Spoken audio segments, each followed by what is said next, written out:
Go into your working folder and open up convertassign.psd. It's my little primer on the differences between assigning a profile and converting a profile.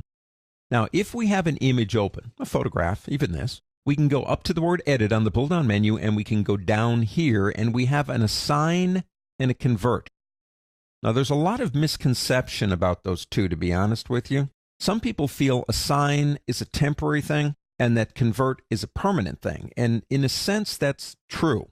But Assign and Convert are two different ways to change the color information in an image to a device that you want to go out to. And Assign is not the best one. If I want my image from my camera to Photoshop to, say, a printer, wherever I'm going, to be as good as possible, I would probably use Convert, but let me explain that. Assign is kind of like a bad translation of a book.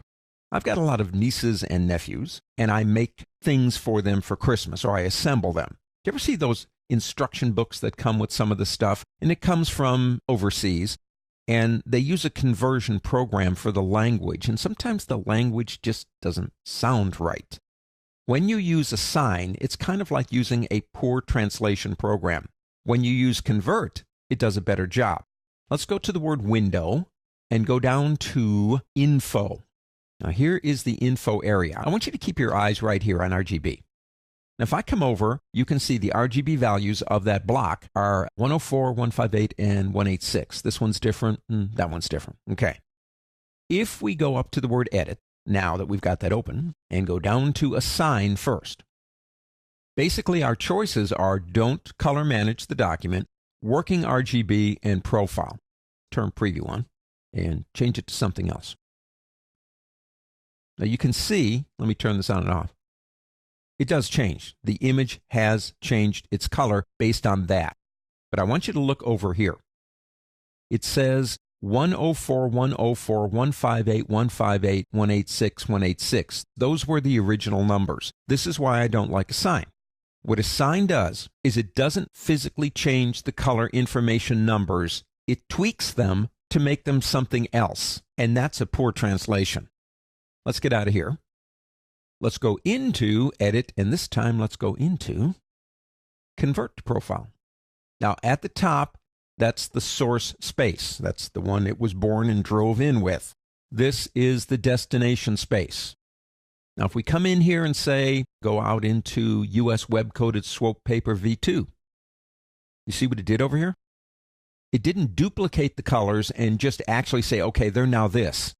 It actually physically changed them to the correct translation. So it's a better translation for the output device. In my opinion, in most cases, you want to use Convert to Profile, not Assign. Now, while we're here, we do have this right here. Now, this is called CMM, Color Management Module. You have two. I would suggest Adobe is the best by far, and I would suggest you just leave it right there. Now, for intent, you've got four, but the two you're probably going to use the most are perceptual and relative colorimetric.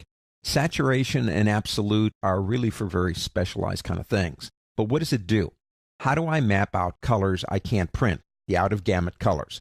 Perceptual will slightly shift them to the output device and help blend them into the colors that are okay, whereas relative colorimetric would be a bit more harsh about the whole process. So, suggestion. Perceptual is great for photographs in most cases, whereas relative colorimetric is better for this kind of stuff. Leave it at perceptual.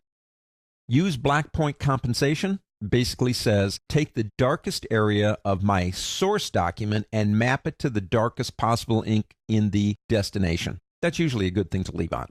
Dithering introduces noise to an image. Now that might seem counterintuitive to photography, but it actually works in most cases pretty good to help the colors blend more naturally together.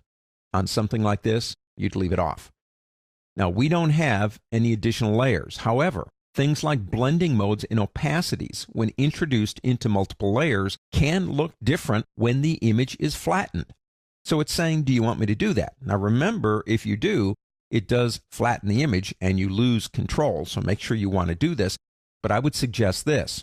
If your goal after Convert to Profile would be to flatten the image, do it before you get here. and then come here and make these changes. I think you will see a better image in the end. Click OK and set it. You do need to, in most cases, assign or convert a profile to help it understand the output device, but convert is better than assign in most cases.